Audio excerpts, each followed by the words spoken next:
Hey everyone, good evening. The hum of the motel's neon sign outside my window flickers like a dying heartbeat, splashing pale green light across the thin curtains. There's a smell of old cigarettes baked into the walls, and the carpet feels damp under my socks, even though it hasn't rained in weeks. I'm sitting cross-legged on the edge of the bed in room 104 of the Willow Pines Motel. Yeah, that room 104. I'll be straight with you. I probably won't make it out alive. So, before we get too deep into this, take a second to like the video and subscribe to the channel, but only if you actually like what I'm doing here. Drop your current location and the time in the comments too. It helps me feel a little less alone out here. Now, turn off the lights, switch on a fan for that soft background hum, and let's begin tonight's journey.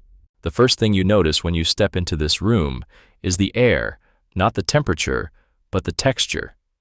It's heavy, like it remembers things no one wants to talk about. I could swear it tastes faintly of dust and copper, like licking the back of an old penny. Maybe it's just my imagination, but I've learned to trust my instincts. They've kept me alive through worse nights than this. The bed creaks under my weight, and there's a soft hiss from the air conditioner, the kind that sounds almost rhythmic, like someone breathing. Don't start with the ghost stories already, I mutter into the recorder, though my throat is dry. One-liner time. If paranoia burned calories, I'd be shredded by now. The motel manager checked me in without a smile, just slid me the key card like we were sharing a secret neither of us wanted to say out loud. When I asked him about this room, his jaw tightened. He didn't answer, but I caught him glancing at the vent near the floor like he wished it wasn't there. My grandmother used to say, "If a place feels wrong, it's because it remembers who cried there." She was talking about funeral homes, but honestly, it applies here too. Speaking of weird facts, did you know cockroaches can live for a week without their heads? Their brains in their body, so they just keep walking around headless until dehydration takes them out. Creepy, right?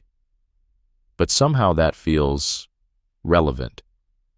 Some things keep moving long after they should stop. A phrase I came across earlier today keeps looping in my head, something a criminologist said in a lecture. Absence leaves more evidence than presence. Silence speaks louder than a scream. And man, this room is screaming.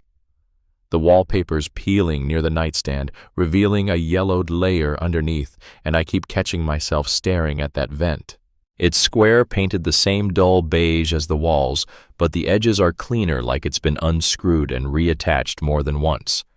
Another one-liner for you. If walls could talk, this one would definitely lawyer up. I lean closer, recorder still running. The hum of the air conditioner dips for a second, and I swear I hear something, not the usual creaks of an old building, but a faint tick, like a clock or a recording device. That's why I'm here, not just because a 9-year-old boy named Benny Langage disappeared from this exact room in 1984, but because last week someone sent me an unmarked envelope with a note that said, "Listen closely. The walls still talk." And yeah, I'm the idiot who decided to take that seriously. So here I am, sitting in the same spot where his mother said he fell asleep listening to a tape recorder. She stepped out to take a phone call. When she came back, he was gone. No footprints, no forced entry, just that damn recorder still spinning. Another one-liner before I completely lose my nerve. Smart people run from haunted stories. I book them for content. The air feels colder now, or maybe I'm just psyching myself out. I press my ear to the vent. Nothing. But for a fraction of a second, I thought I heard something, a soft scrape like fingernails against metal. Maybe it's just the air filter, or maybe... I turn back to the recorder. My voice is steady, but my hands aren't. "If you're in there," I whisper, "make a sound." Silence. And then the tiniest, almost imperceptible click. I freeze, staring at the vent, the fan humming in the background like a warning I'm too stubborn to listen to. Whatever is behind that wall, it's still here, waiting. I'll unscrew it tomorrow. Tonight, I'm just going to keep recording. The vent clicks again, not loud, not constant, just a single deliberate tick every few seconds like someone flicking a fingernail against metal. It's the kind of sound you could almost mistake for the air conditioner cycling, if you wanted to. I push myself off the bed, recorder still in hand, and crouch near the vent. The carpet smells like old bleach and damp wood, and for some reason, that smell makes my chest tighten. Okay, I whisper more to myself than to anyone or anything listening. Let's make some friends tonight. You know what's funny? Curiosity didn't kill the cat. Bad timing did. That's a line my uncle used to say whenever I got into trouble as a kid. He wasn't wrong. Cats are curious all the time. It's only fatal when the wrong set of eyes notices. And right now, this vent, it's definitely noticing me. I lean closer, resting my cheek against the faded wallpaper. The click stops. For a few seconds, all I hear is my own breathing and the soft electric buzz of the motel's ancient wiring. Then very faintly something shifts. A scrape. A shuffle. I jerk back. Nope, nope, nope. I catch myself and laugh nervously into the recorder. Relax, Graves. Could be a rat. Could be, literally anything that doesn't involve missing children. One-liner time. Denial isn't just a river, it's my life jacket. I press my ear against the vent again, slower this time, and that's when I hear it. Not movement, not an animal. A sound too steady, too human. A whisper. I can't make out the words, just the tone. It's soft, almost rhythmic, like someone humming through their teeth. I hold my breath, straining to catch every nuance.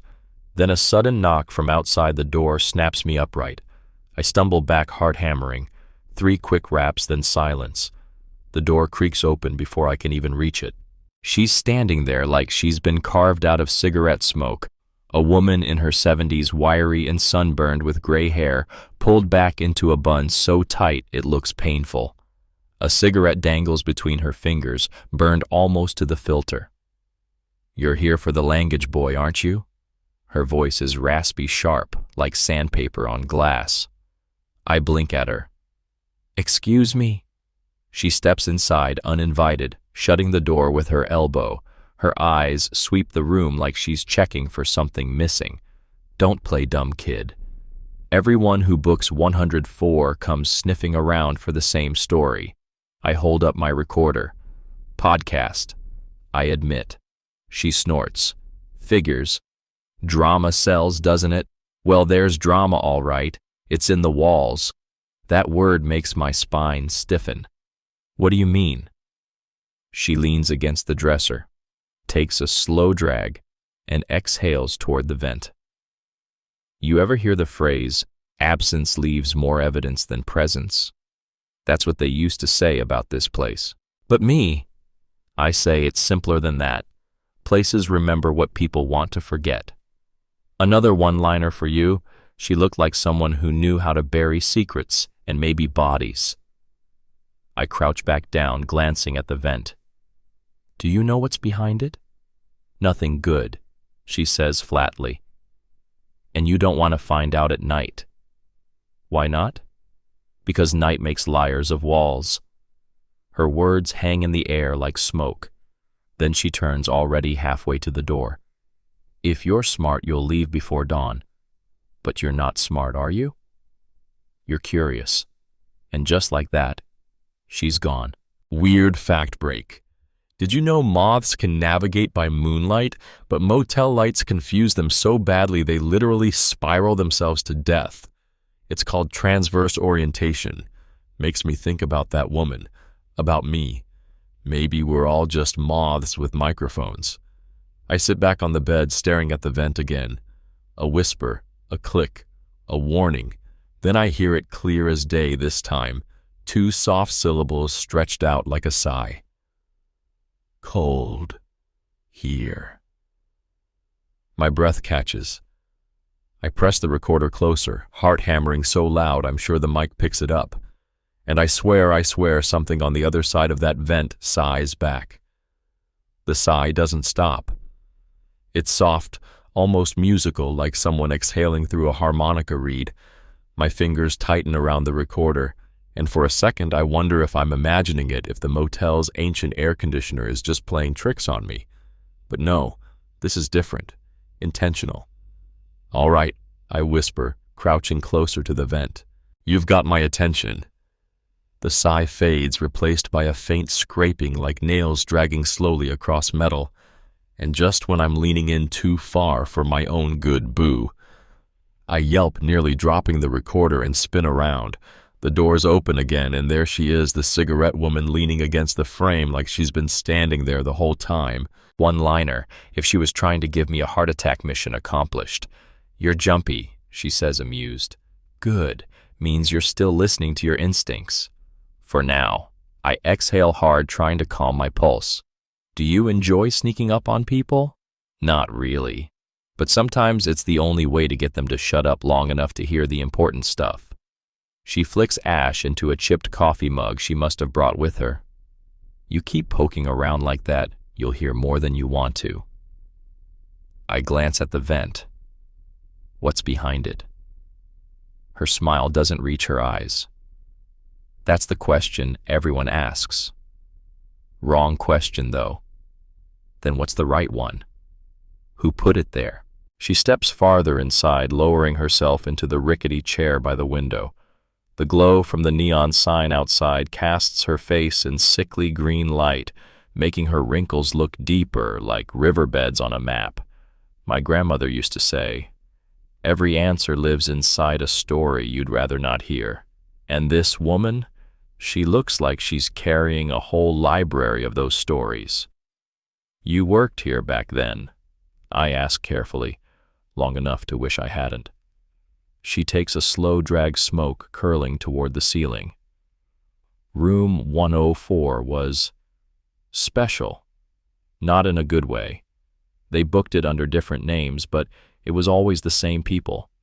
Men who tipped too much and smiled too little. The ledger. My brain makes a mental note even as I keep my face calm. Names, she shrugs. Shepard, Mills, Harmon. But they were masks, sweetheart.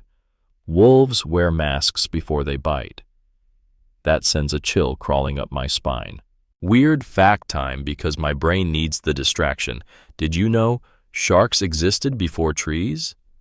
Yeah, 400 million years old. Sharks were patrolling oceans before forests even existed. Makes me think some predators never go extinct. They just change their hunting grounds. And apparently for these guys that ground was room 104. The woman leans closer, her cigarette ember glowing like a tiny warning light. "You're not the first to come sniffing around. Podcasters, journalists, thrill seekers, none of them stayed longer than 2 nights. A few left in the middle of one. Why? Because this room doesn't just look at you, it listens. And once it learns your voice," she taps the ash from her cigarette, eyes locking on mine, "it doesn't forget. That's when she drops something onto the table with a dull thud, a thin leather-bound notebook. Its corners are worn and the edges are stained with what looks like old coffee. "What's this? Ledger pages," she says. "Copies I kept before they disappeared. People think I'm crazy for holding on to them, but I say crazy's just another word for prepared." I flip it open, scanning the messy handwriting. January 22nd. G. Harmon. March 11th. A. Shepard. May 3rd. J. Mills. July 19th. G. Harmon again. And then October 13th. The night Benny vanished. A. Shepard. My stomach knots. Same 3 names. Same rotation. She nods. Every 6 to 8 weeks. Like clockwork. Always room 104. Why didn't anyone report this back then? Her laugh is humorless. Elko County in the 80s. Honey, the sheriff's office barely returned calls from their own wives. And when they did, they told us we were imagining things, said we were confusing guests. Business mattered more than some scared kid's bedtime. She looks at me sharply. You planning to open that vent? Yes. Her cigarette burns low and she crushes it into the mug. Then you better be ready for what's behind it, because if you hear something tonight, and you will, it won't stop just because you close it back up. One-liner great. I came for a podcast episode and ended up with a death wish. The woman stands gathering her mug and heading for the door. You want elder wisdom, fine. If you stare long enough into the dark, it stares back and sometimes it likes what it sees. That's not philosophy, kid. That's just survival. And then she's gone again, leaving only the smell of cigarettes and the quiet hum of the neon sign. I sit back on the bed staring at the vent. My recorder's still running. The scrape starts up again, slow and deliberate. And this time I swear I hear a child's voice, thin and trembling, whispering something I almost understand. Help. The word is so faint, I almost convince myself I imagined it. Almost. Help. I whisper back, testing the sound. Silence. Then a single deliberate click from behind the vent, like someone pushing a button.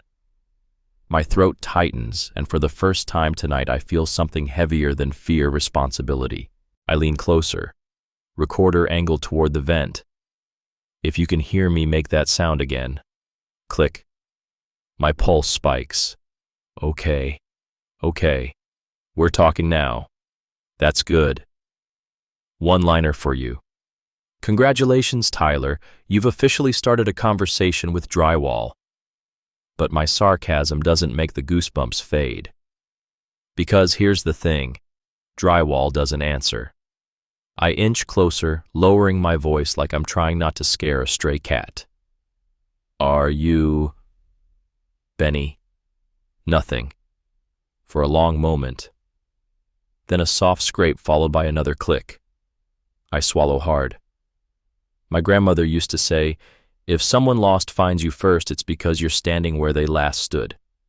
And I'm starting to think she was right. I force myself to breathe, shifting my weight as I sit cross-legged on the carpet. The texture of it is rough and damp under my palms, and the smell of bleach seems stronger here, like it's soaked deep into the floor. All right, buddy, I say gently. I'm not here to hurt you. I'm just trying to understand what happened. A pause, then the whisper again, soft, almost like a shiver. Cold. Here. That's when my brain throws me a distraction because panic does weird things to people. Did you know lobsters taste with their feet? Tiny bristles on their legs act like taste buds. Gross, but also kinda amazing. And right now I'd trade places with a lobster just to not be kneeling here talking to a haunted vent. The scraping gets louder, not frantic, purposeful, like something being dragged across wood or metal. And then suddenly tap, tap, tap. 3 knocks from inside the vent. I nearly dropped the recorder. Okay, message received. One-liner time. Nothing says welcome to hell, like Morse code from a wall. I grab my phone and pull up a Morse code chart. Yeah, I'm that guy. But before I can even compare rhythms, the sound stops. Silence again. And then the door creaks. The woman is back. 3rd time tonight. She steps in like she owns the place, shutting the door with a soft click. You heard him, didn't you? She says flatly. I swallow. It sounded like a kid. She lowers herself into the same chair by the window, her expression unreadable. Still does. Sometimes. She sighs, rubbing her temple like this conversation physically hurts. Not every sound you hear in this room is Benny. Sometimes it's just echoes. People forget walls aren't just barriers. They're sponges. They soak up everything, and they bleed when you press hard enough. The way she says it makes me shiver. I glance at the notebook she left earlier on the table. You kept the ledger pages all these years. Why? She hesitates. Because I was here the night it happened. I saw him. I sit up straighter. The man who took Benny. She nods slowly, her cigarette trembling slightly between her fingers. Tall, clean-shaven, wore gloves in the middle of summer. And his eyes? She shivers just a flicker. One was glass. You notice a thing like that once you don't forget it. My stomach twists. That detail wasn't in any case files I'd read. Did you ever tell the police? She snorts bitterly. Elko County, 1984. They told me I was hysterical, said maybe I was confusing him with someone else. Women didn't get taken seriously back then, especially motel clerks. Her voice cracks slightly, though she hides it with a drag on her cigarette. I still hear Benny sometimes.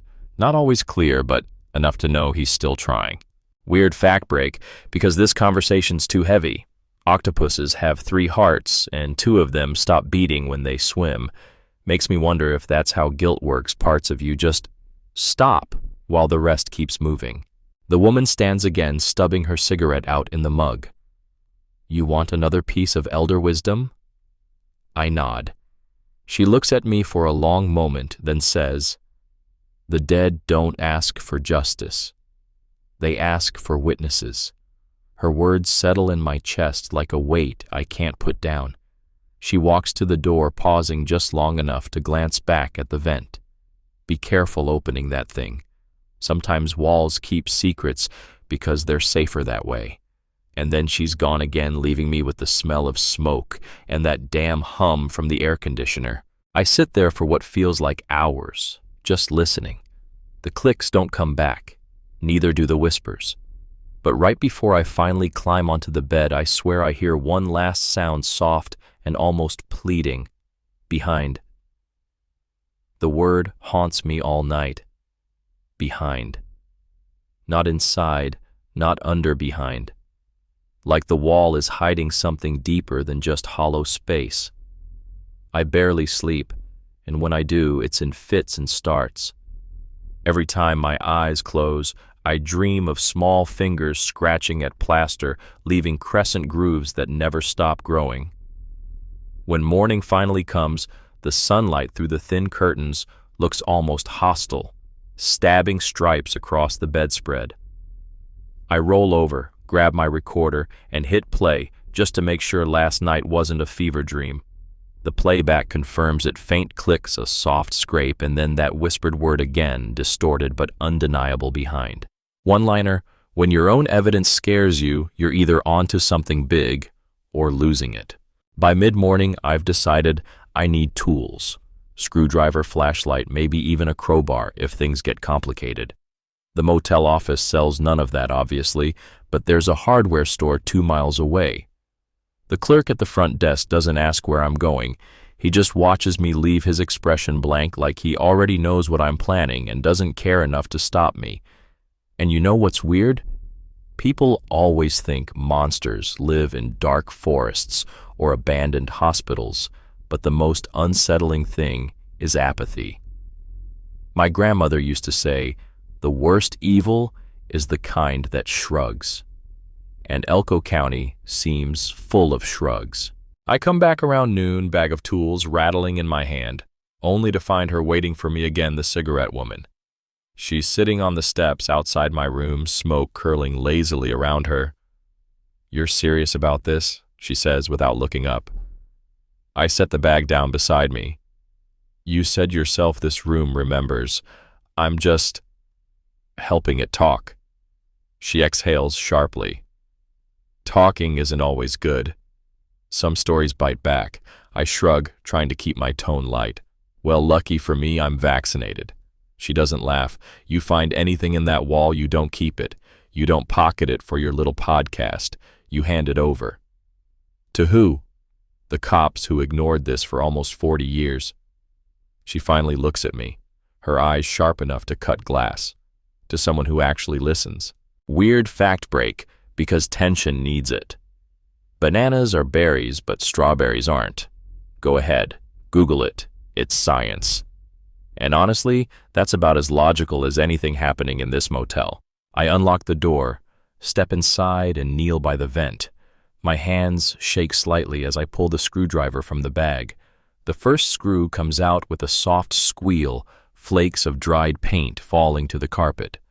The second one is tougher, rusted tight, like it doesn't want to let go. "Yeah, I get it," I mutter. "You've been holding secrets for decades, but guess what? Secrets are meant to spill." One-liner.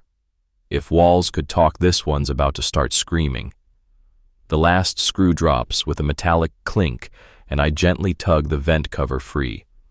The smell hits me first, stale like wet cardboard that's been sitting in a basement for years. I shine my flashlight inside. Dust motes swirl in the beam, dancing in the stale air. The cavity behind the vent isn't deep, maybe a foot or two, but there's something wedged near the back. Rectangular. Dark. I reach in carefully, my arm scraping against the rough edges of the drywall. My fingers close around it and I pull it free. A cassette tape. I sit back on the carpet staring at it. The label's faded almost to nothing, but there's a single word written in shaky block letters: play. "Of course," I whisper. The cigarette woman steps closer, peering over my shoulder. "You found it?" "Yeah," I breathe. "Guess Benny left us a message." Her face hardens. "Not just Benny." I look up at her. "What do you mean?" She doesn't answer, just folds her arms and says, "Play it here. Don't take it back to your studio. Some things need to be heard where they were born." My grandmother's voice echoes in my head. "You don't open a story where it ends. You open it where it began." She was right about that, too. I set the tape on the nightstand, my fingers trembling slightly as I dig out my old field recorder. The cassette slot clicks open with a tired little snap. I slide the tape in, press it closed, and look at the woman. "You ready for this?" I ask. Her expression is unreadable, but her voice is steady. No one's ever ready. I hit play. At first, just static, soft crackling like rain on an old radio. Then a small voice, muffled, almost too faint to hear. "It's cold. I want the nightlight on." My breath catches. "Benny." Then another voice, deeper, older, almost amused. "You're recording these now?" A pause, then a different man answers, his tone calm, almost cheerful, in case he forgets. Sometimes he pretends to forget. The first man, again quieter. "That's risky. Not if you hide them right. I'll put this one behind the vent." The tape hisses for a long moment before the child's voice comes back weaker. "Now." "Mom, are you coming back?" I press my hand against my mouth, my chest tight. The woman closes her eyes, her cigarette trembling in her fingers. The tape clicks, rewinds for a fraction of a second, then plays a final chilling line, a whisper barely audible like someone leaning right into the microphone. He said, "Echo Rock is next." One-liner. Nothing like casual child torture on tape to ruin your morning. The tape stops. I sit there frozen, the weight of those last words pressing on me like the stale air in this room. The woman exhales shakily, muttering, "I told you." The walls keep secrets for a reason, but all I can think is Echo Rock. I've read that name before. And now I know exactly where I'm going next. I can't stop replaying the tape, not because I want to, but because every time Benny's voice cuts through the static, it feels like he's reaching out, like he's still here, clawing at the edges of time, begging someone, anyone, to listen. But it's that last part, the whispered words that won't let me breathe. Echo Rock is next. I sit cross-legged on the carpet, field recorder still in my lap, the cigarette woman leaning against the dresser like she's seen this all before. Maybe she has. "You've heard this tape before, haven't you?" I ask. She doesn't answer right away, just exhales smoke in a long, slow curl. "Once. A long time ago. Before it disappeared." "Disappeared." She nods. "Cops took everything back then. Told us it was blank. But I knew better. I heard it once before they logged it. The same words you just heard. Echo Rock. Why didn't you tell anyone? She gives me a look sharp enough to slice paper. Kid, I tried. But when the sheriff tells you you're imagining things and the state investigator stops returning calls, you either give up or you keep quiet. And I didn't feel like being found in a ditch. One-liner. Nothing says justice system like a shrug and a threat. I rewind the tape again, pressing the play button like maybe I missed some hidden clue the first 10 times. He said, "Echo Rock is next." The woman's eyes flick toward me. If you're smart, you'll let it go. Echo Rock's just another dead end, or it's the next step, I argue, or it's a trap, she counters. You ever think of that? People who built this didn't get sloppy by accident. They left crumbs for a reason. Not everyone who asks questions gets to leave with answers. My grandmother's voice rings in my head. Truth's a locked door sometimes for your own good. But Benny's whisper is louder. Weird fact break because my nerves are fried. Sloths can hold their breath longer than dolphins. Seriously, 10 minutes underwater just chilling while dolphins only manage about 5. So maybe patience beats speed after all. But patience won't get Benny's voice out of this vent. I finally stand, sliding the tape out of the recorder and slipping it into my bag. Do you know where Echo Rock is?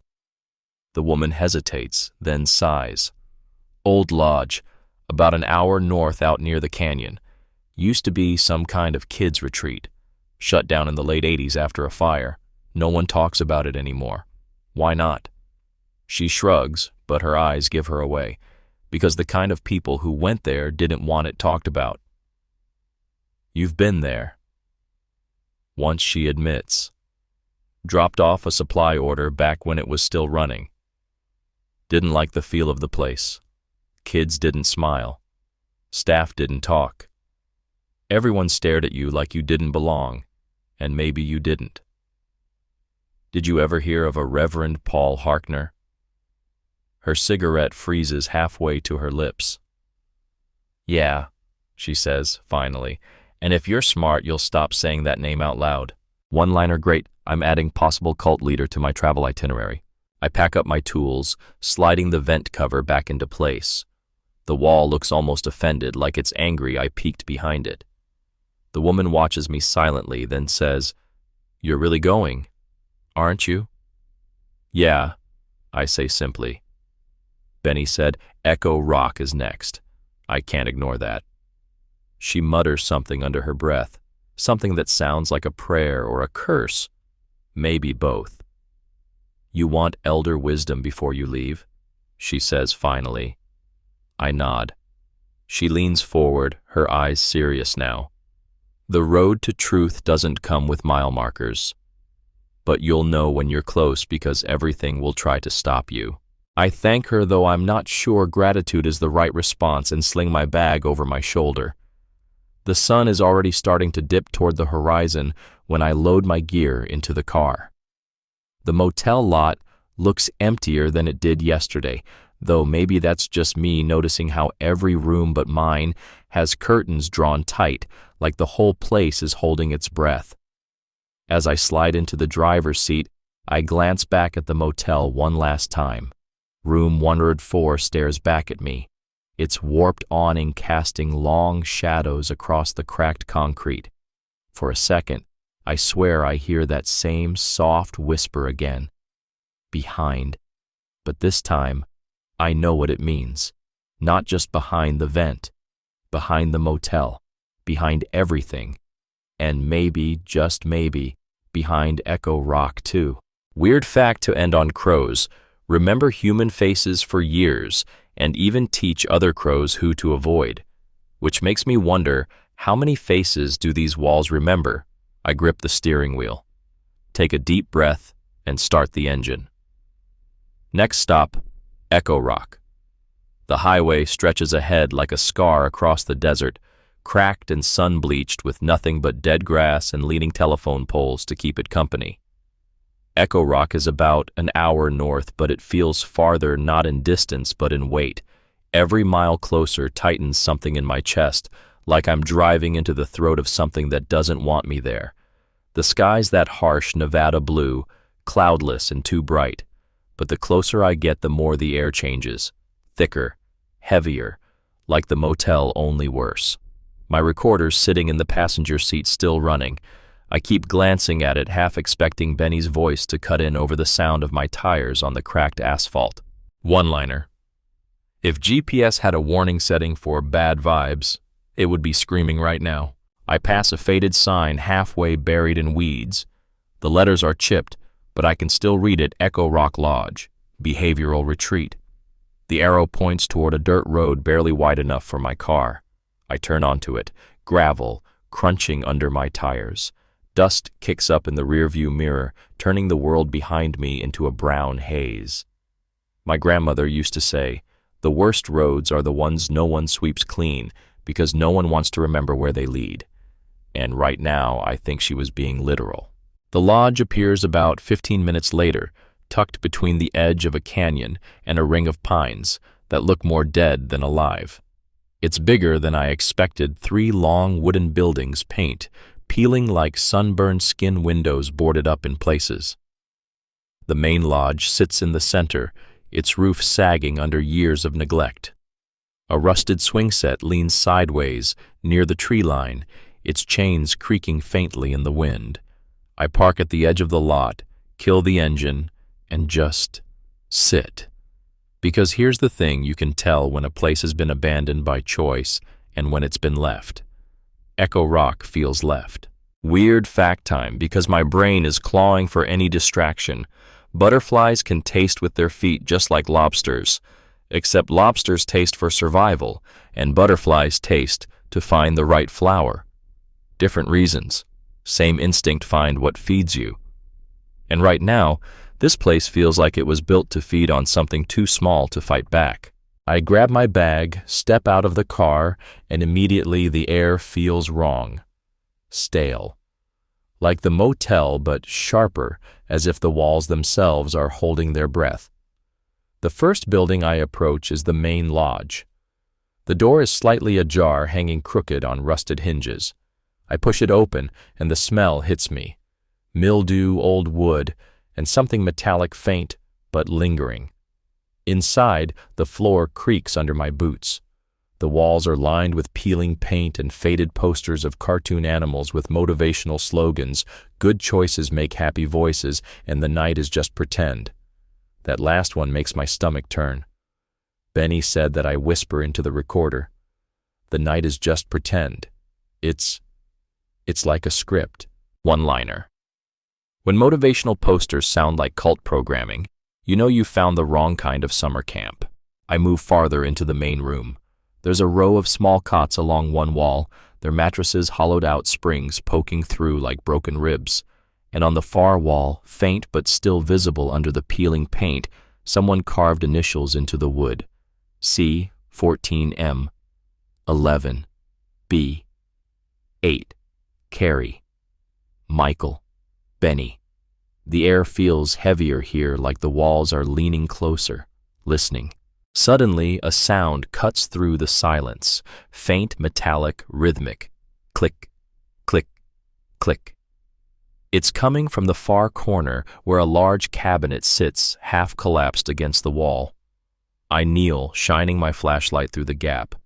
The floorboards are warped, but there's something else. A panel of wood that doesn't quite match the rest. I push the cabinet aside, grunting as the legs scrape against the warped floor, and pry at the loose panel with my crowbar. The wood gives way with a crack, revealing a narrow crawl space behind it. The smell that seeps out is stronger now, stale and damp like old sweat trapped for decades. I shine my light inside. Scratches line the walls, deep, desperate gouges too small to be from an adult. And then I see it, a single child-sized sock wedged between 2 boards. One-liner. Because nothing screams innocence lost like a forgotten sock in a secret crawl space. I pull the sock free, holding it up. The fabric is stiff with age, faded blue with a little stitched rocket ship on the ankle. My chest tightens. Behind it, something else glints in the beam of my flashlight. I reach in again, my fingers brushing against something smooth and hard. A cassette tape. Another one. This one's label is smeared, but 2 letters are still legible. PR. Princess room, I whisper. My grandmother's words echo in my head. The truth leaves breadcrumbs, but you better be sure you want to follow them. Well, I've already followed this far. I pocket the sock slip, the tape into my recorder and press play. Static at first, then the same soft, small voice. I didn't cry today. I said the words right. He says I get to go to the princess room next if I'm good. A pause. Then the older man's voice, sharp and cold. Smile when you say it. Princesses smile. The tape cuts out, suddenly replaced by faint breathing. And then, Echo Rock is for good kids. The bad ones, go away. I sit frozen, staring at the recorder, my fingers gripping it too tight, because that last voice, it wasn't recorded in the motel, it was recorded here. And if the tape made it this far, maybe Benny did too. I don't move for a long time. The tape clicks to a stop, leaving only silence, but not the comfortable kind. This silence feels thick, like it's pressing against my skin. The words echo in my head.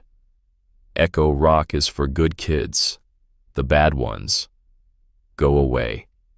Who decided who was good? Where did the bad ones go? And why does it feel like this place already knows I'm asking? I tuck the tape back into my bag and force myself to breathe. All right, Graves, I mutter. You wanted answers. Time to dig deeper, because if this was just a behavioral retreat, why hide crawl spaces behind walls? Why carve initials into wood? And most importantly, why leave these tapes behind? One-liner secrets don't rot in the ground. They rot in plain sight. I move through the rest of the main lodge flashlight beam, sweeping over long-forgotten furniture and scattered papers. Most of it's useless, damp ledger books, old kitchen supplies. But one thing catches my eye. A thin folder half buried under debris. The cover reads, Halstead Intake, Phase 2. I kneel, brushing off dust and flipping it open. Inside are typed pages with handwritten notes in the margins. Phrases jump out like little knives. Subject shows resistance. Increased repetition required. Princess room recommended if Phase 2 incomplete. Compliance achieved through reward system. And scribbled in the margin, almost casually, transfer to Harkner if progress stalls. My stomach tightens. Reverend Paul Harkner.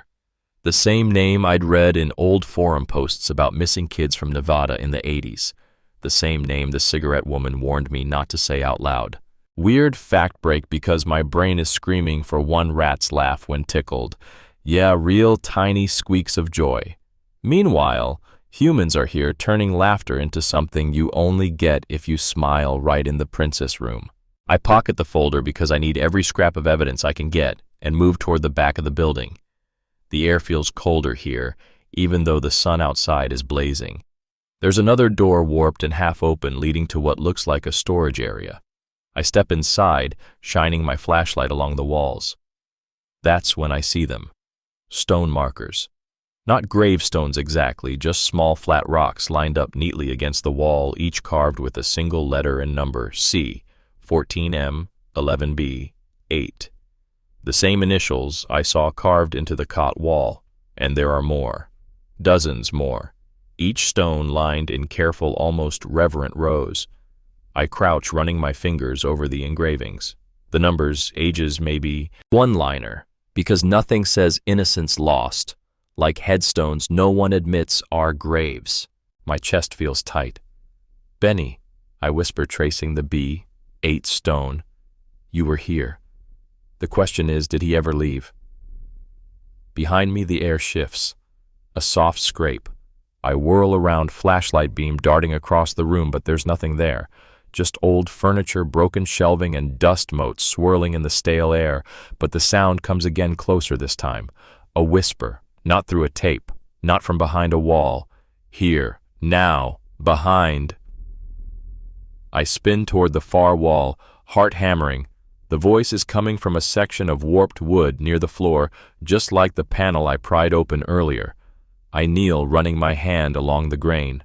There's a faint seam, almost invisible, unless you know where to look. All right, buddy, I whisper, voice shaking. I hear you. My grandmother's words echo in my mind. If the truth calls you by name, you better answer, but don't expect it to be kind. I wedge my crowbar into the seam and push. The wood groans, splintering slightly before it gives way. Behind it, a narrow, dark cavity yawns open, barely wide enough for a small child to fit. The smell that escapes is damp, sour human. I shine my flashlight inside. Scratch marks gouge the walls, deep and desperate. And wedged into one corner, coated in dust, is a small wooden box. I reach in, pulling it free. The lid sticks for a moment before snapping open with a soft crack. Inside are three things: a child's drawing, crumpled and faded, a stick figure with a smile wearing a crooked crown. Princess Room, written in shaky letters. A small plastic toy bear, one arm broken off, and a folded piece of paper. I unfold the paper carefully. The writing is faint, smudged, but legible. I'm trying to be good. I said the words. He says I get to go to the store if I stop asking for home. Please find me. I'm right here. It's signed in wobbly, childish handwriting, Benny language. My throat tightens, my vision blurring for a second. Benny, I whisper, holding the paper, and then I see it, something scrawled in tiny letters at the bottom, almost an afterthought. Echo Rock isn't the end. The bell tower is where they send them next. The bell tower. I've seen mentions of it before, buried in old online threads written off as rumor. But if Benny wrote this, it's real. I slide the note into my bag, grip tightening around the box. Because if Benny made it to Echo Rock, maybe he made it to the bell tower too. And if the bell tower is still standing, I have to go. One-liner. Congratulations, Graves. You've just upgraded from haunted motels to child trafficking road trips. I stand glancing back at the rows of stone markers. The air feels heavier now, like the room itself is waiting for me to leave. As I step toward the door, I whisper, I'll find it. I promise. And just before I cross the threshold, the whisper comes again, soft, almost grateful this time. Good boy. The bell tower. The words won't leave my head, pulsing in rhythm with every bump of the dirt road as I drive away from Echo Rock. My recorder sits in the passenger seat, still running, because if something happens to me, I want someone, anyone, to know how far this went. The sun is dropping fast, the sky melting into streaks of orange and violet. The pines lining the road look like they're leaning closer, as if they're trying to listen. And maybe they are. One-liner, if paranoia had an odometer, mine just rolled over into redline territory. I keep glancing at the folded piece of paper in my lap, Benny's note. His childish handwriting feels heavier than any legal document I've ever seen. Echo Rock isn't the end. The bell tower is where they send them next. It wasn't just about Benny anymore. If this system existed, there were others. Maybe still are. Weird fact break, because otherwise I might scream, elephants can recognize themselves in mirrors, one of the only animals that can. Makes me wonder if humans even pass that test, because the people who built this system, they didn't. They looked in mirrors and saw gods. The dirt road twists and narrows as I climb toward the ridge. According to the old maps I pulled up earlier, the bell tower isn't listed as a landmark. But the Echo Rock records mentioned donations from something called Agape Renewal Center. I looked that up before leaving. Turns out it still exists, registered as a faith-based youth retreat. Same funding patterns, same counties, different name. Which means the bell tower might not be a ruin. It might still be in use. The sun finally dips behind the horizon and the air grows colder. My headlights catch a flash of something ahead, an old wooden sign, warped and chipped but still standing, Agape Renewal Center. And under it, carved faintly into the wood like someone used a pocket knife. No doors. I stop the car for a second, staring at the message. No doors. I remember the note in Benny's box. The new place has walls with no doors. My stomach twists. One-liner. If you need to carve warnings into road signs, you're definitely not running a youth camp. I follow the winding path until the trees thin out, revealing a compound tucked against the canyon edge. 3 long buildings, windows barred. One small chapel-like structure rising taller than the rest, topped by a narrow spire. The bell tower. There's a single light buzzing near the main entrance, casting long shadows across the gravel lot. No cars, no guards, no movement, but the whole place hums with that same thick silence as Echo Rock. I park at the edge of the lot, kill the engine, and grab my bag. My grandmother's words echo in my mind.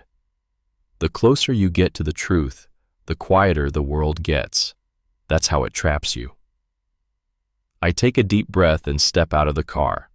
The air smells faintly of pine and something chemical sharp like bleach. I move toward the main building, first crouching low and sticking to the shadows. The windows are covered from the inside with thick paper or blackout curtains.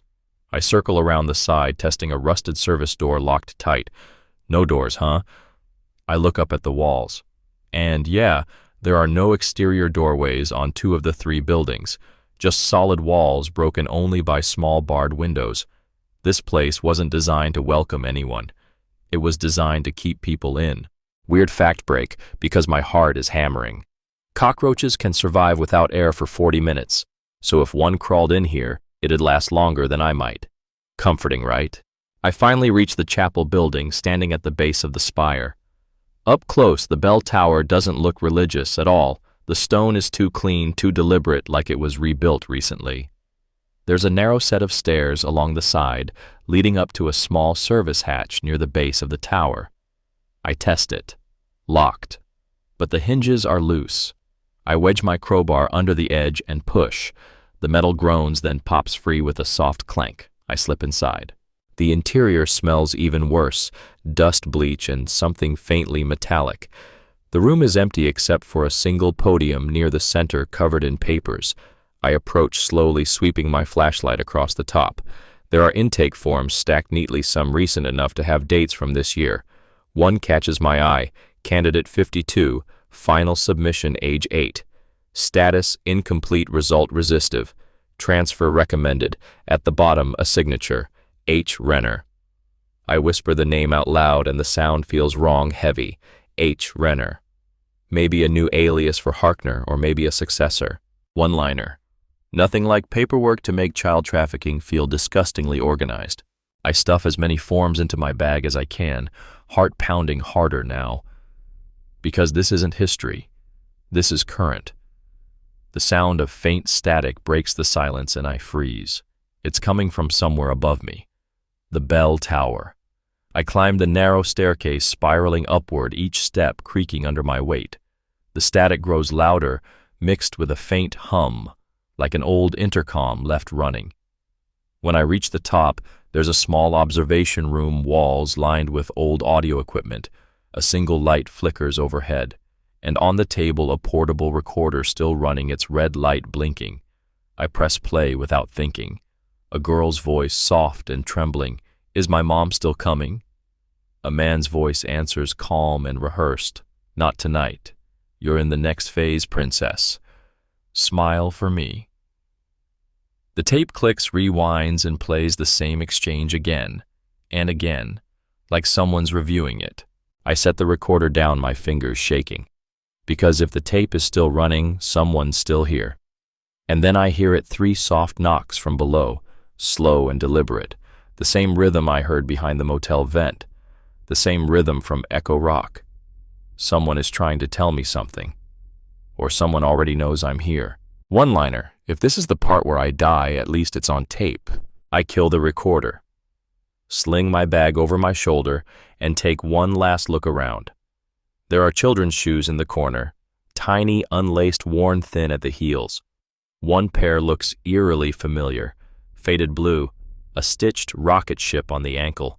Benny's shoes. My chest tightens, my breath catching in my throat. Because if his shoes are here, maybe he was too, and maybe he still is. I don't move. For a solid minute, I just stand there in the bell tower observation room, staring at those little shoes in the corner like they might get up and walk away. Benny's shoes. The same faded blue, the same stitched rocket ship. It's one thing to listen to whispers through a vent or find a decades-old note stuffed behind a wall. It's another to stand in a room that feels like it was used yesterday and see proof that the boy whose voice still haunts my recorder was here. And maybe, just maybe, not as long ago as I thought. One-liner. It's not the ghosts that scare me, it's the footprints they leave behind. I crouch and pick up the shoes carefully. They're dusty, but not crumbling. The soles worn, but not ancient. Which means, no. I can't let myself think that yet. I slide the shoes into my bag, my heart pounding harder now. The 3 knocks echo again from below, slow, deliberate. Someone's here, or something. My grandmother used to say, warnings come in 3s, the first to test you, the second to scare you, the third to take you. And this is definitely number 3. I move to the window, crouching just enough to peek through the dirty glass. The compound below looks as lifeless as before. No cars, no figures. But that doesn't mean no one's watching. The knocks come again, this time closer on the stairs, maybe halfway up. I kill my flashlight, crouch lower, and grip my crowbar so tight my knuckles ache. The sound of soft footsteps follows, creaking slowly up the spiral staircase. Whoever it is, they're not rushing. They don't have to. Weird fact break, because panic needs somewhere to go. Pandas fake pregnancy symptoms just to get better food at zoos. Meanwhile, here I am faking courage because running isn't an option. The steps stop just outside the door. Silence stretches, heavy and suffocating. Then a man's voice, calm and measured, cutting through the quiet like a knife. Put the tape back. My breath catches. I don't answer. The voice doesn't raise, doesn't change. Put the tape back, and you leave. Take it, and you stay. I grip the crowbar tighter, forcing my voice to work. Who are you? A pause, then almost amused. You already know. And I do, because I've heard this voice before, not in person but on the tapes. The calm, rehearsed tone, the one who told Benny to smile, the one who said the bad ones go away. One-liner. Guess what, buddy? I'm bad at following rules. I grab the running recorder off the table and shove it into my bag. If I'm leaving, I'm taking every scrap of evidence I can. The door handle rattles once sharply, then stops. I hold my breath, waiting for it to burst open. But instead, the footsteps retreat slow and steady back down the stairs. Whoever it is doesn't have to chase me. They know where I am, which means I need to move now.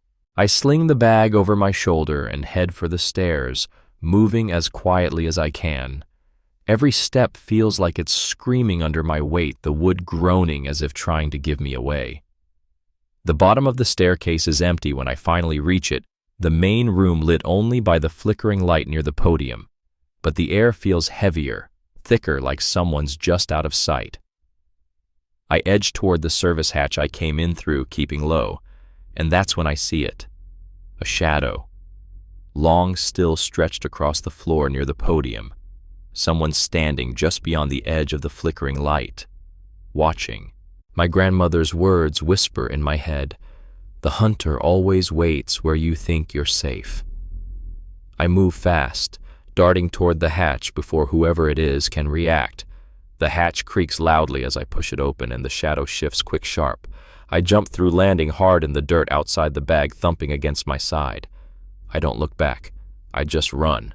Weird fact time, because my adrenaline's spiking. Cheetahs can't roar. They chirp like birds when calling to their cubs, which is oddly sweet. But right now, I'd take a cheetah roar over the silence behind me any day. I reach my car, fumbling with the keys. The engine sputters, coughs, then finally roars to life. As I slam it into reverse, I glance back at the bell tower. For a second, I swear I see a figure standing in the doorway, tall and still, just watching me go. Then the door swings shut and the tower is silent again. I drive fast gravel, spitting from under my tires, the compound shrinking in the rearview mirror.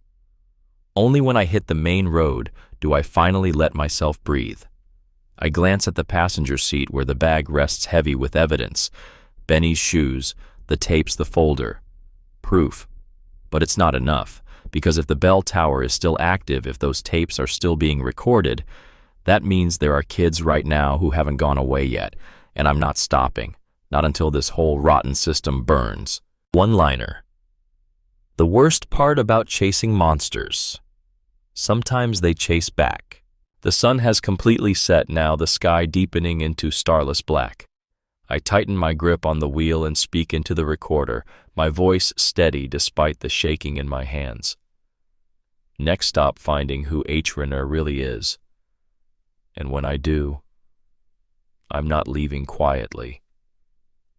The drive back to town is quiet, too quiet. Even the usual hum of desert life seems muted, like the whole world is holding its breath. My headlights carve through the darkness, revealing nothing but endless stretches of asphalt and sagebrush. The bell tower still lingers in my rearview mirror, not physically, but in my mind.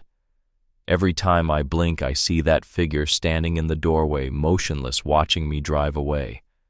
And worse, I keep hearing Benny's voice in my head. Not the scared little whispers from the tapes. This time it's different. A single word over and over, find. One-liner. When your brain starts quoting ghosts at you, you're either chosen or crazy, maybe both. I pull into a gas station on the edge of Elko County, the kind of place that hasn't been updated since the 70s. The neon open sign buzzes faintly, and a single moth smacks itself against the glass again and again, obsessed with the light. I park near the side away from the pumps and flip open my laptop in the passenger seat. My fingers tremble as I type because now it's not just about tapes or walls, it's about names. H. Renner. The Wi-Fi here is terrible, but after a few minutes of buffering, I find something, a handful of donation records buried in a tax database, all linked to the Agape Renewal Center. The name H. Renner appears repeatedly, often alongside older aliases. One donation stands out: Paul Harkner Memorial Fund. My stomach drops. Renner, Harkner. Too close to be coincidence.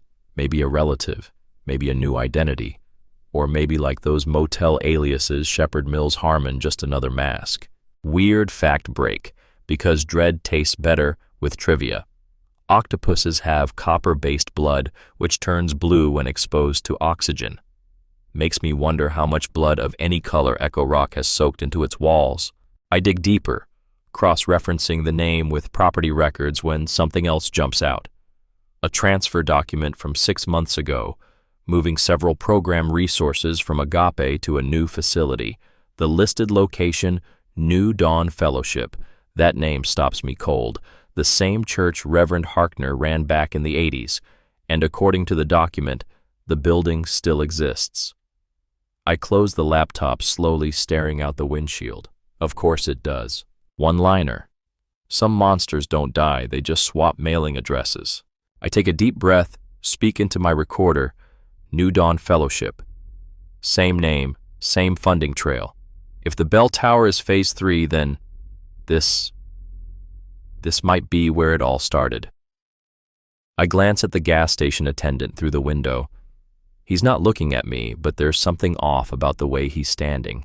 His back perfectly straight, head tilted slightly as if he's listening. Paranoia. Probably. But I don't stick around to find out. I fill up quickly, climb back into the car and pull away, keeping an eye on the rearview mirror. The drive to New Dawn takes another hour, most of it through empty roads and fields of dry grass that rustle in the wind like whispers. When I finally spot it, my breath catches. The church is exactly as people described it decades ago, a squat stone chapel with a wooden cross above the entrance, paint-peeling windows dark. But unlike Echo Rock, this place doesn't feel abandoned. There's a faint glow from inside, warm and inviting if you didn't know better. I park a block away, kill the engine, and sit for a long moment staring at the building. My grandmother's voice drifts through my mind again. The worst traps are the ones that look like home. She was right. This place is designed to look harmless, a safe haven, a place for prayer. But the files I just pulled say otherwise. And if this is where Harkner built his system, there's more hidden inside than hymn books. I slip out of the car, sticking to the shadows as I approach. The air smells faintly of old wood and something chemical again, that sharp tang of bleach. The front door is locked, but I didn't expect to stroll in through the main entrance anyway. I circle to the back, scanning for another way in, when I spotted a basement window cracked open just enough to slip through. The glass is grimy, the wood frame splintered. It feels like no one's used it in years, but something about it feels too convenient. I crouch, sliding the window open carefully. The air that wafts out is cold, stale, like the inside of a cellar that's been sealed too long. I lower myself inside, landing on dusty concrete. One-liner. If horror movies taught me anything, basements are where the good stuff or the worst stuff hides. The basement is quiet, lit only by the faint glow of a single emergency light in the far corner. Shelves line the walls, stacked with old hymnals and cleaning supplies. But one section of the floor catches my eye. The concrete is newer here, smoother, slightly lighter than the rest, like it was poured over something. I kneel, running my fingers over the seam, and there, etched faintly into the corner, almost invisible unless you looked close, PR. One princess room, Phase 1. My chest tightens. If this was Phase 1, that means Echo Rock was Phase 2, the bell tower Phase 3. The system started here, and maybe it never really stopped. Weird fact break before my head explodes: honey never spoils. Archaeologists have found jars of it in ancient Egyptian tombs still perfectly edible. Too bad innocence doesn't keep that well. I pull my crowbar from the bag and wedge it against the seam, testing the concrete. It's solid, but not indestructible. And if this basement was sealed for a reason, I need to know why. The first crack splits with a sharp pop, dust spilling into the air. The second follows quickly, the concrete flaking away like brittle bone. And as I pry up a loose slab, a hollow space opens beneath it, dark and deep. The smell that seeps out is unmistakable, damp, metallic, and old. I shine my flashlight inside. At first, just empty space. Then something white. Not paper. Not cloth. A small skeletal hand curled against the wall. My stomach turns. My throat tightens. I crouch lower, the flashlight beam shaking in my hand as I trace the hollow space. There are more. Small, fragile bones huddled together in unnatural stillness, and carved into the wall behind them, faint but still visible. No questions. My hands start shaking harder, but I keep recording, my voice trembling as I speak into the mic. This isn't just where it started. This is where it ended for some of them. One-liner. Some prayers end in silence, some end in concrete. I sit back on my heels, staring into the hollow space, because if this is what Phase 1 looked like, I can't imagine what Phases 2 and 3 still hide. And I have to keep going, not just for Benny, for all of them. I don't know how long I sit there, crouched over the hollow space in the church basement. Minutes, hours. Time feels strange when you're staring at tiny, fragile bones pressed into concrete like they were trying to escape. The words carved above them faint but deliberate echo in my head. No questions. The system wasn't just about conditioning children. It was about erasing them. One-liner. Some walls keep secrets, others keep confessions. I force myself to move, even though every part of me wants to run out of here and never look back. But leaving means letting this stay buried, and that's not why I came. I pull out my phone, snapping quick photos of the hollow space, the carvings, and the bones. My hands shake so badly, the first few are blurry, but I keep trying until they're clear enough to show the world what's hidden under this church. Because people need to see this. Benny needs me to show this. My grandmother's words whisper in my memory. Justice isn't about saving the living, it's about speaking for the ones who can't. And I think she would have wanted me to stay. I pack my crowbar and camera away, glancing at the hollow one last time. The smell of damp decay clings to the air, but there's something else now, something colder, like the space itself exhaled. I whisper softly, I found you. I'll tell them. For a second, I swear the air warms just slightly, like someone let go of a long breath. Weird fact break, because I need air that isn't heavy. Sharks existed before trees, but trees will outlive any single shark by thousands of years. Some things grow roots, some just keep moving. This system, it's been moving too long. Time to cut it down. I climb back out of the basement, my boots silent on the old wooden stairs. The church above is empty, still bathed in that warm, deceptive glow from a single light left burning near the altar. I move toward the front door, staying low, glancing around every corner like someone might be waiting. But no one is here. At least no one visible. The air feels wrong though, heavier like the bell tower, like something is watching even if I can't see it. I reach the main door and pause my hand on the handle. That's when I hear it. 3 soft knocks. Not from the door, from the walls. I spin, scanning the room, trying to pinpoint the sound. It comes again, knock, knock, knock, muffled, like it's traveling through wood and stone. I press my ear to the nearest wall, my pulse pounding so hard it almost drowns the sound out. But then faintly a voice. A child's. Find us. One-liner. If ghosts are real, I hope they're patient because I'm trying. I whisper back. Barely audible. I will. The knocks stop. The room feels still again, like whatever was reaching out has gone quiet. Waiting. I leave quickly, slipping out the front door and into the night air. The stars are hidden behind thick clouds, and the wind carries that sharp chemical tang, again bleach and something older, something that feels wrong. I walk fast back to my car, keeping my head low, scanning the shadows. And that's when I notice it. Footprints, fresh ones, not mine, leading from the church to the edge of the dirt lot where they vanish into the darkness.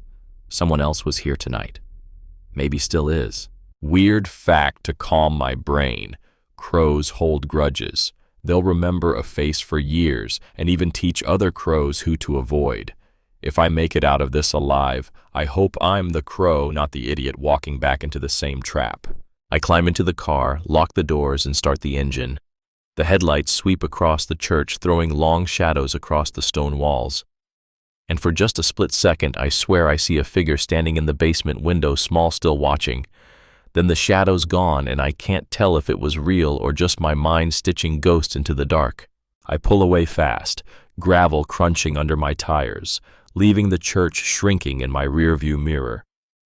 The weight of what I just found presses against me, but something else nags at the back of my mind. The last thing Benny wrote, the bell tower, is where they send them next. If Phase 1 ended in that basement, and Phase 2 at Echo Rock, and Phase 3 at the bell tower, then where do they go after? Because the system didn't stop here, and I have the feeling it hasn't stopped anywhere. One-liner. Every answer I find just opens another locked door, and someone else has the keys. I speak into my recorder voice, steady despite my shaking hands. Next step, tracing Renner. If the bell tower is still active, someone's running it, someone alive, and if I can find them, maybe I can find the ones they haven't erased yet. The road stretches ahead, empty and endless, but this time I'm not turning back. The road to answers is lonelier than I expected. By the time I reach the edge of town, it's past midnight. The streets are empty. Storefronts dark, the kind of quiet that feels deliberate, like everyone's hiding behind locked doors and pretending nothing bad ever happened here. The bell tower. Echo Rock, the basement at New Dawn. Each stop has been a breadcrumb. And now all trails lead to one name, H. Renner. If Renner is running this system now, finding them might be the only way to end it. One-liner monsters don't hide under beds, they hide in bank accounts and property records. I pull into a 24-hour diner just off the highway, parking at the far end of the lot. The neon sign buzzes weakly, the O flickering in open.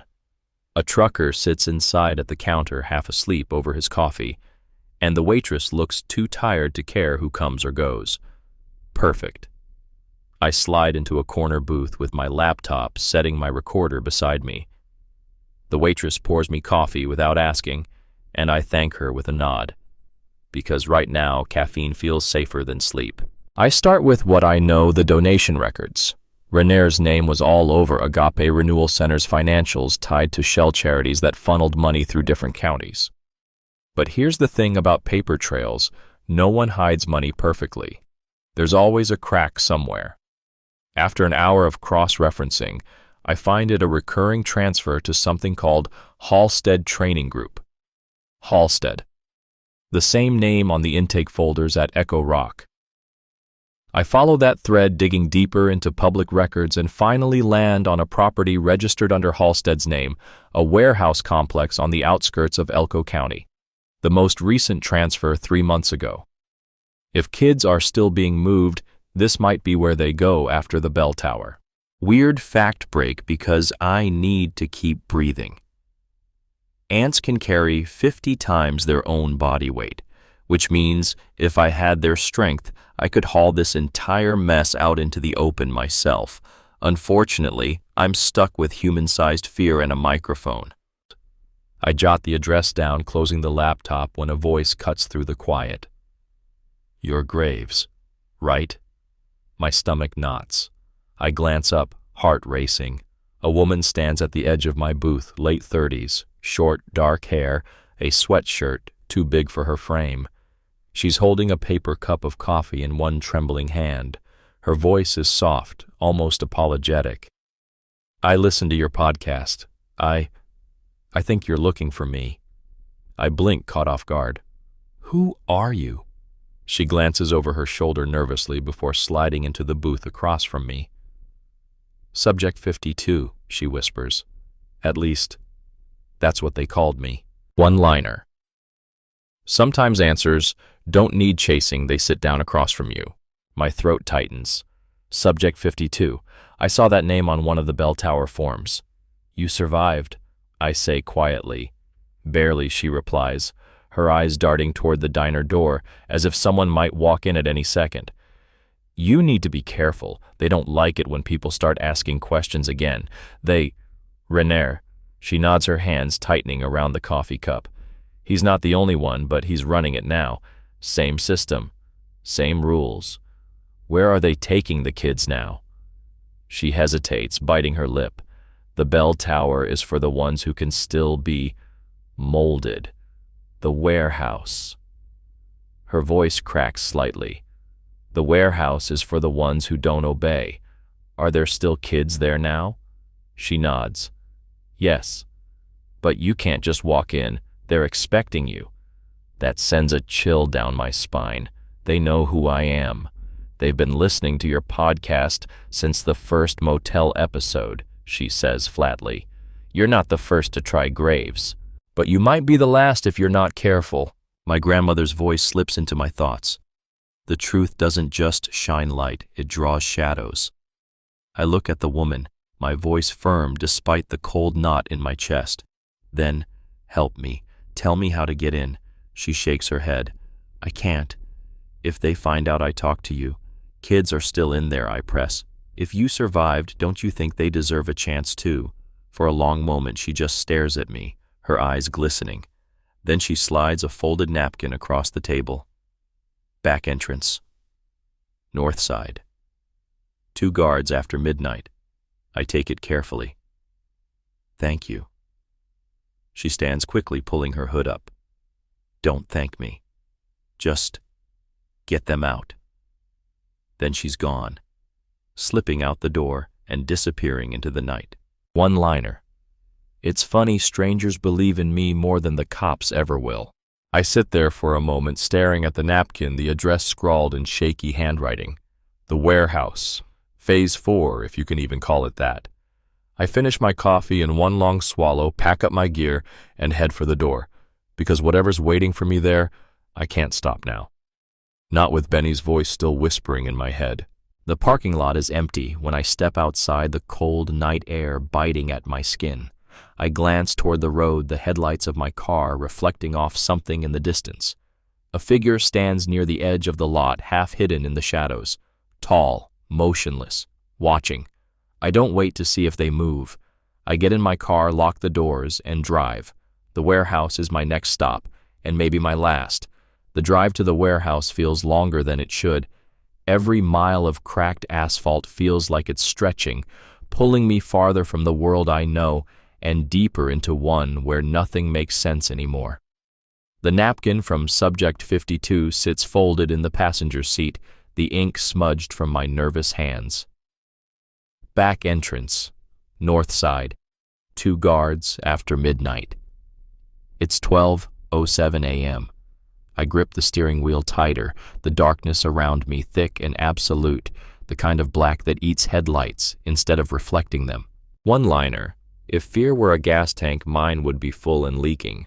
When the warehouse finally comes into view, my breath catches. It's massive, 3 long, windowless buildings surrounded by chain-link fencing topped with barbed wire. A single floodlight buzzes over the main entrance, casting long, warped shadows across the gravel lot.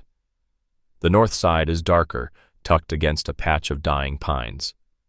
I park my car half a mile away, slipping through the trees, with my bag slung over my shoulder.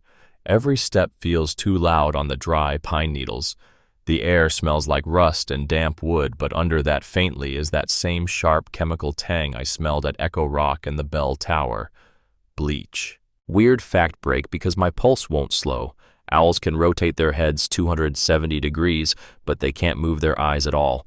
Right now, I'd trade for owl vision just to see what's coming without turning my back. I reach the fence and crouch low, scanning the north side. Subject 52 was right. 2 guards stand near a narrow service gate, both dressed in dark jackets, talking quietly. One smokes the glowing tip of his cigarette, briefly illuminating his face. They don't look like regular security. Too stiff, too quiet. I wait until the smoker turns away, flicking his ash, then creep closer, hugging the shadows, until I reach a section of fence hidden by overgrown weeds. Cutting through would be noisy, so instead, I test the bottom edge. It's loose, bent slightly like someone's crawled under it before. Perfect. I slide under my jacket, snagging on the wire, tearing slightly, but I don't stop. The warehouse looms closer, its walls towering and seamless. No windows, no signs, just steel panels and silence. I keep to the shadows, making my way along the side until I spot the service door Subject 52 mentioned. The guards are still at the front, their voices low. I wait until one turns to pace a few feet away, then slip forward, crouching low. The door handle is old, rusted, and unlocked. One-liner: if it's this easy to get in, it's probably way harder to get out. Inside, the air is colder, heavier. My flashlight beam cuts through swirling dust, revealing long concrete halls lined with metal doors, each marked with a number. It's quiet. Too quiet. I move slowly, checking each door as I pass. Most are locked tight, but a few hang open, revealing empty rooms with thin mattresses, metal chairs bolted to the floor, and faint scratch marks on the walls. Then I hear it. A soft sound, muffled but clear, a whimper. My grandmother's voice whispers in my head. Courage isn't being fearless. It's being scared and opening the door anyway. I follow the sound down the hall until I reach a door marked 52. Subject 52. The handle turns easily. Inside the room is small, barely more than a box. The mattress is thin, the walls scratched with faint letters, Home, and sitting in the corner, knees pulled to her chest, is a little girl. Her hair is tangled, her clothes too big, and her eyes wide, terrified, lock onto me the second I step in. She doesn't speak, just stares, frozen. I crouch slowly, keeping my voice soft. Hey, it's okay. I'm here to help. She doesn't move. Then softly, barely audible, she whispers, You're not him. No, I say firmly. I'm not him. I'm getting you out of here. One-liner hero isn't a word I ever thought I'd earn, but tonight's not about me. I move closer, holding out my hand. Can you walk? She hesitates, then nods. Slowly, slipping her small hand into mine. I help her stand, keeping my voice calm. There are others here, aren't there? She nods again, tears filling her eyes. 5, maybe 6. My chest tightens, but I force a reassuring smile. Okay, we'll get them too. I glance at the hallway. No footsteps, no voices. Not yet. Do you know where they are? She points toward the end of the hall. Downstairs. Bell room. Bell room. The words send a chill through me.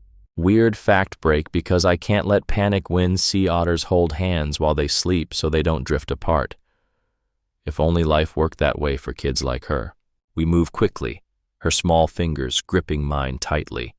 At the end of the hall is a heavy steel door slightly ajar. Beyond it, a staircase spirals downward into darkness. The smell hits me immediately. Bleached damp wood and something metallic. The same smell as the bell tower. I tighten my grip on the crowbar, speaking into the recorder as we descend. This isn't just a warehouse, it's another phase. And if they're still here, the girl whispers, her voice shaking. They make us smile in the bell room. My stomach knots. The stairs open into a large chamber, dimly lit by a single flickering bulb. Rows of small metal chairs line the walls, and in the center is an old recording setup. Cameras, microphones, and hanging from the ceiling a small brass bell. And against the far wall, huddled together, are 5 children. Their eyes widen as they see me, but none speak. Until one boy, maybe 6, whispers, "Are you here to take us home?" I swallow hard, my throat tight. "Yes," I say firmly. "I'm getting you all out of here." One-liner. For the first time tonight, I feel like I'm exactly where I'm supposed to be. I step forward, but before I can reach them, a voice cuts through the silence, calm and almost amused. "You should have left it alone." Graves. The children flinch. I turn sharply, flashlight beam swinging toward the doorway. A man steps into the light, tall, clean-cut, his hair graying at the temples. His eyes are sharp, and one of them glints unnaturally. A glass eye. My chest tightens as his lips curl into a small smile. Phase 4 wasn't built for heroes, he says. It was built for disappointments. I tighten my grip on the crowbar standing between him and the children. "Guess I'm exactly where I belong then," I say. His smile widens slightly. "Good," he says. "Because you're not leaving." The room feels smaller now, the air heavier, as if the walls themselves are holding their breath. The man with the glass eye takes a slow step forward, his polished shoes clicking softly against the concrete. His calmness is worse than any threat. It's the kind of calm that belongs to someone who's done this before too many times to count. The children huddle tighter against the far wall. The little girl clings to my arm, her tiny fingers digging into my sleeve. I tighten my grip on the crowbar, forcing my voice steady. "Step aside. We're leaving." The man tilts his head, his glass eye catching the flicker of the overhead light. "You really think you're walking out of here with them?" "Yeah," I say, planting myself between him and the kids. "I do." One-liner. If I'm going down, I'm at least going down swinging, preferably at his face. He sighs, almost disappointed. "You're stubborn. That's why you made it this far. But you're not the first to try, Graves, and you won't be the last to fail." I take a slow step forward, crowbar raised. "Maybe, but tonight you're going to have to earn it." His smile fades, replaced by a colder expression. "You've seen too much. You've heard too much. Do you even understand what you're interfering with? This system isn't chaos, it's order. It's necessary." My grip tightens. "Necessary for who?" "For them," he says, nodding toward the children. "We shape them. We make them better. Without us, they're nothing but noise in a world that doesn't care." My grandmother's voice echoes in my mind. "Anyone who tells you control is kindness has already chosen cruelty." I take another step, my heart pounding in my chest. "You're wrong. They're not yours to shape. They're kids, and they're going home." The man shakes his head slowly as if I'm the one who doesn't understand. Home isn't waiting for them, Graves. You know that. Why else do you think they keep coming back? The words hang in the air like poison, but the little girl squeezes my arm tighter. Her voice is small but steady. I don't want to come back. Her words seem to throw him off for a second, his glass eye catching the light as his expression flickers irritation, maybe even surprise. And that's all I need. I move fast, swinging the crowbar in a wide arc. It connects with his arm hard, and he stumbles back with a sharp grunt. Run, I shout to the kids. The children scramble to their feet, darting toward the staircase. The little girl grips my hand, pulling me toward the door. The man recovers quickly, his calm mask cracking for the first time. You're making a mistake, Graves, he shouts, his voice sharper now. You think you're saving them, but you're just sending them back to nothing? I don't answer. I drag the girl toward the stairs, following the other kids. One-liner. I've survived haunted motels and cult basements I'm not losing to a guy with a glass eye. The stairs creak under the rush of small footsteps as we climb, the kids breathing hard but moving fast. The man's footsteps follow heavy and deliberate, not rushing like he knows the building better than we do, like he doesn't have to chase us to trap us. We reach the hallway, the cold air biting harder now. The kids dart toward the back entrance, just as Subject 52 described. Stay together, I call, pushing them forward. The door is still unlocked, thank God. I shove it open, the night air rushing in like freedom. The first kid slipped through, then the girl, her hand still gripping mine tightly. I glance back once. The man stands at the end of the hallway, his expression unreadable, his glass eye glinting in the dim light.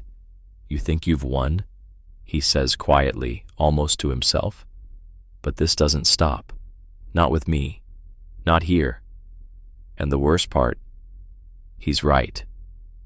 But I'm not stopping either. We spill into the night, the kids huddling together near the fence. I guide them to the loose section I crawled through earlier, pushing them one by one under the bent wire. The last kid slips through, and I follow, glancing back one final time. The man hasn't moved. He just stands there watching, as if he knows this is only temporary. As if he's already planning the next phase. We reach the car, the children cramming into the back seat, quiet but wide-eyed. The little girl slides into the front, her small hands gripping the edge of the seat like she's afraid to let go. I start the engine, the hum of it, breaking the heavy silence. As we pull away, I glance into the rearview mirror. The warehouse fades into the darkness, silent and still, like nothing ever happened there. But I know better. And now, I have proof. Weird fact break, because even in the middle of chaos, my brain clings to them. Whales can communicate across entire oceans with low-frequency sounds. Maybe if I shout loud enough, people will finally listen. The kids stay quiet as we drive, exhaustion and fear settling into silence. After a long stretch, the little girl finally speaks, her voice soft. Will we get to go home now? I glance at her, my chest tightening. I'll make sure of it. She studies me for a second, then whispers, "Thank you." Her tiny voice feels heavier than any evidence I've collected. My grandmother's words echo in my mind one last time tonight. The only good ending is the one where someone finally sleeps without fear. I don't know if that's possible for these kids, but I have to try. Because this isn't over. The system is still alive, and as long as it is, I won't stop. Not until the world knows what really happened to Benny Language and every other name carved into those walls. One-liner. The monsters picked the wrong storyteller to leave alive. The road stretches ahead, the headlights cutting through the darkness like a promise, and for the first time tonight, the whisper in my head isn't just Benny's voice. It's stronger now. More voices, all of them saying the same thing. Keep going. The road feels softer now, somehow quieter, as if the night itself is exhaling after holding its breath for too long. The kids are asleep in the back seat, huddled together like a pile of mismatched puzzle pieces, finally fitting in the same box. Their breathing is uneven, twitchy, the kind of restless half-sleep that comes after too many nights of being told to smile on command. The little girl in the front seat has her head against the window, her small hand still gripping my sleeve like she doesn't quite trust that I'll be here if she lets go. I don't move her hand. Maybe she needs to hold on. Maybe I do too. The tires hum against the cracked asphalt, a soft rhythm that almost feels like a lullaby. I keep my eyes on the road, but my mind keeps drifting to Benny's taped voice, whispering through the vent to the carved stones at Echo Rock, to the hollow concrete basement at New Dawn, and now to the warehouse. The system isn't dead, I know that. H. Renner, or whoever he really is, will keep moving, keep hiding, keep building. There are more rooms, more walls, more kids who will never get the chance to whisper help through a vent. But I have names now. I have tapes. I have proof. And maybe that's enough to start. My grandmother once said, "The smallest light is enough to make the dark show its shape." Tonight feels like that, not victory, just the first thin crack in something huge and awful. The girl shifts in her sleep, mumbling something too soft to catch. I glance at her, then back at the road, my voice dropping to a quiet whisper meant for anyone still listening. Benny, Carrie, Michael, all of them, I hear you. I'm not stopping. The headlights stretch ahead into the dark, steady, unblinking, leading us home.